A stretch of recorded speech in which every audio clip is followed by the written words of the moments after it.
Bonjour tout le monde, aujourd'hui je vous présente un jouet pour adultes. Ça vibre comme un sextoy, sauf que ça s'enfile pas dans...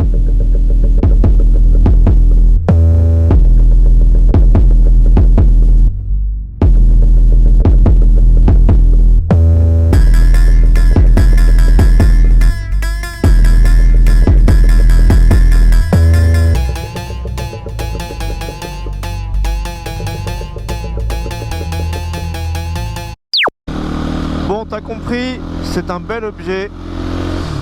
Mais alors pourquoi j'ai acheté un Supermut et plus particulièrement ce modèle? Comme beaucoup, on a découvert ou redécouvert ce type de machine sur YouTube avec des mecs comme Kikaninak ou 100% Bitume pour ne citer que. Et au bout d'un moment j'ai dit je la veux, je la veux, je la veux, je la veux, je la veux, je la veux.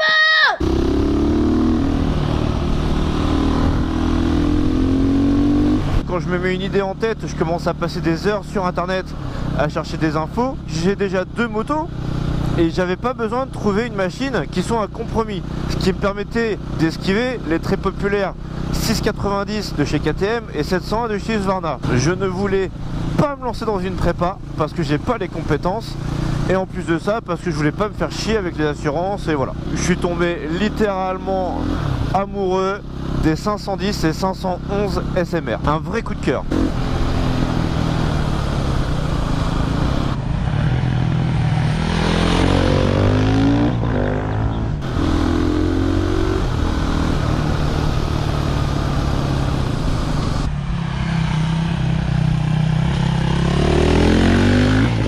Et j'ai choisi le 510. Pourquoi le 510? À l'origine, Husqvarna est une manufacture royale suédoise créée en 1689 qui fabriquait des mousquets. Le logo, c'est un mousquet tout simplement, le canon d'un mousquet vu de face chargé. Ensuite, comme beaucoup de marques, c'était revendu à des propriétaires privés qui ont développé de l'outillage pour le jardin, des machines à coudre, des vélos, des motos, etc.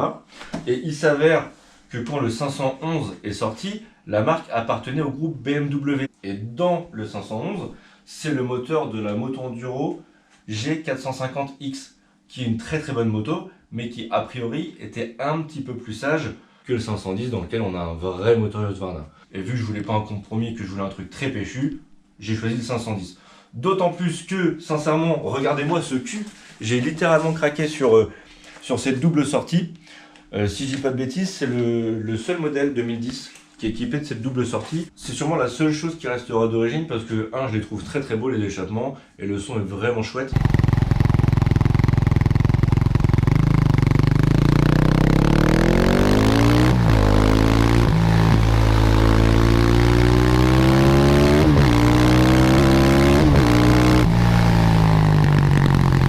Par contre, tout le reste de la moto va clairement changer.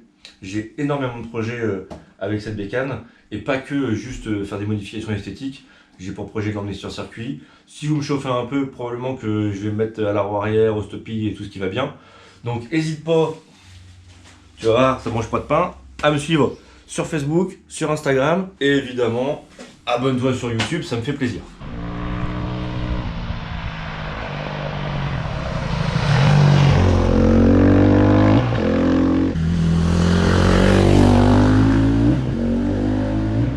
Donc on est sur un monocylindre de 501 cm3 qui développe un peu plus de 50 chevaux. Les sources ne sont pas tout à fait d'accord, 52, 54. D'ailleurs les sources ne sont pas non plus d'accord sur le poids. On va dire qu'elle fait 130 kg tout plein fait.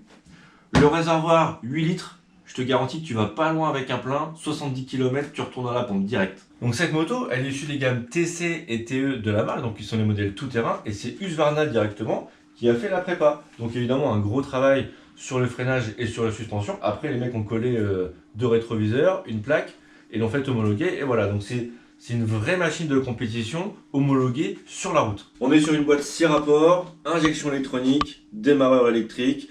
En vitesse de pointe ça prend dans les 160-170. Après la moto elle aime pas mais elle les prend. Si on s'attarde un petit peu sur le compteur, c'est très minimaliste mais c'est pas si mal pour un Supermut. On a ici les 3 voyants, c'est clignotant, plein phare, réserve. On a ici l'affichage du neutre, vitesse, trip partiel, trip total et l'heure. Et j'utilise d'ailleurs le trip partiel pour savoir où j'en suis dans ma consommation d'essence. Je crois que le témoin de réserve ne fonctionne plus. Quand j'arrive à 70 km, je retourne à la station. Nous revoilà au guidon du 510 Qu'est-ce que j'ai envie de vous montrer? De quoi j'ai envie de vous parler? Bah des choses qui m'ont vraiment surpris sur cette moto. La première chose, c'est la pêche que ça a. Pour un monocylindre, c'est incroyable. Oh là là, l'avance déleste tout seul. Et surtout, elle freine encore plus fort. L'accélération c'est une chose, mais alors le freinage, oh là là là là là là.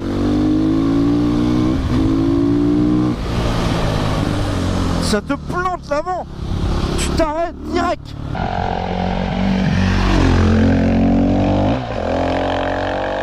Et on repart. Bon, et on freine. Hop là, ça se balance. La prise en main est hyper intuitive et c'est hyper agile, putain, ça se conduit comme un vélo. À tel point que quand on met gaz en gros sur des routes défoncées, ça saute de partout. C'est pas vraiment rassurant. Le train avant est presque trop léger. Vous avez vu la direction comme elle bouge. Mais il faut la laisser faire. En tout cas, une chose est sûre, c'est que c'est pas fait pour fonctionner sur un filet de gaz. Déjà parce que c'est un mono. Alors rien que pour le plaisir, t'as tendance à tout le temps chercher un peu ce... Et en plus de ça, je trouve il y a des petits à-coups au niveau de l'injection, même des fois en phase de décélération. Et ce freinage, oh, la moto, elle a envie de faire un petit bond en avant. Mais ce que je ressens, c'est qu'effectivement, la moto, le filet de gaz, elle a du mal. C'est on ou off.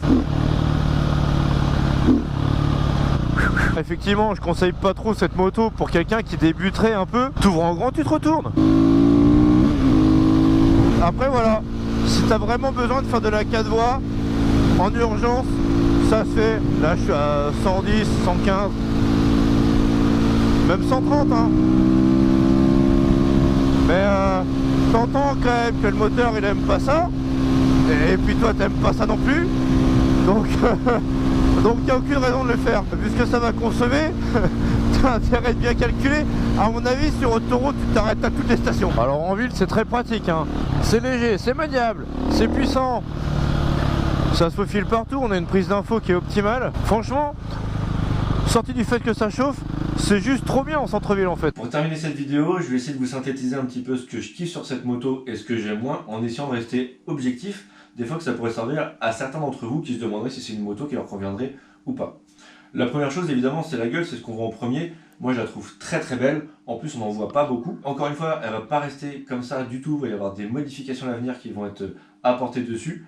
Et je vous invite pour suivre ça à vous abonner à la chaîne. Un point qui est très positif, c'est la prise en main, que je trouve très intuitive, puisque on est sur une position qui est très neutre, toutes les commandes tombent sous la main et elles sont assez douces. Donc ça, sincèrement, pas d'appréhension à ce niveau-là. Ce super motard, c'est une vraie petite sportive, c'est une vraie moto de compétition avec un moteur très fun, une partie cycle efficace, hyper légère et très agile, et un freinage incroyable. Sur les petites routes de campagne, c'est une arme absolue. D'ailleurs, je ne sais pas si c'est un point négatif ou un point positif, mais il n'y a pas de repose-pied à l'arrière. Elle n'est pas homologuée de place. Donc c'est une moto d'égoïste. C'est une moto qui est pas du tout confortable. Après moi je le mets comme un point négatif, mais on s'en doute, c'est pas du tout ce qu'on lui demande. Si on veut être sur une moto confortable, on achète un truc comme ça. Par exemple. Évidemment ce que j'aime pas c'est l'autonomie. Franchement je suis tombé en panne d'essence au moins 3-4 fois en 2 ans. Alors heureusement c'est que c'est pas lourd à pousser.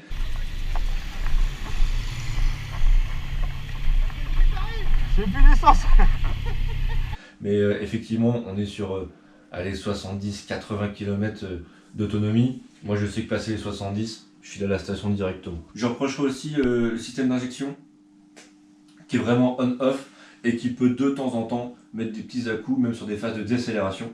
Le train avant, qui est presque trop léger, c'est vrai qu'un peu plus de poids, un peu plus d'assises sur les routes de campagne, quand c'est défoncé, ce serait plus rassurant. Concernant la boîte de vitesse, on aurait presque aimé une 7ème vitesse, parce que c'est vrai que dès qu'on est à 110-120, la moto crache un peu. Un reproche que j'avais dû faire aussi, je sais pas si d'autres personnes ont ce même ressenti et si éventuellement il y a une solution, mais c'est que je trouve la course entre la première et la deuxième extrêmement longue. Et qui fait que je peux facilement me retrouver au point mort. Alors en basket encore pire, mais même avec des bottes, faut vraiment aller chercher très très haut pour passer là-dedans. J'ai quasiment fini sur les points négatifs, mais un des trucs assez peu cool, c'est que ce genre de machine, ce sont des aimants, un gendarme et un policier. Alors j'ai rien contre eux, hein, mais effectivement je me fais beaucoup plus contrôler sur mon supermotard que sur mon DR par exemple. Et enfin, un dernier point, alors moi personnellement je m'en fiche, mais je trouve ça juste un petit peu dommage, c'est que quand je suis en supermote, la plupart des motards ne me saluent pas, et je trouve ça un petit peu dommage parce que même si c'est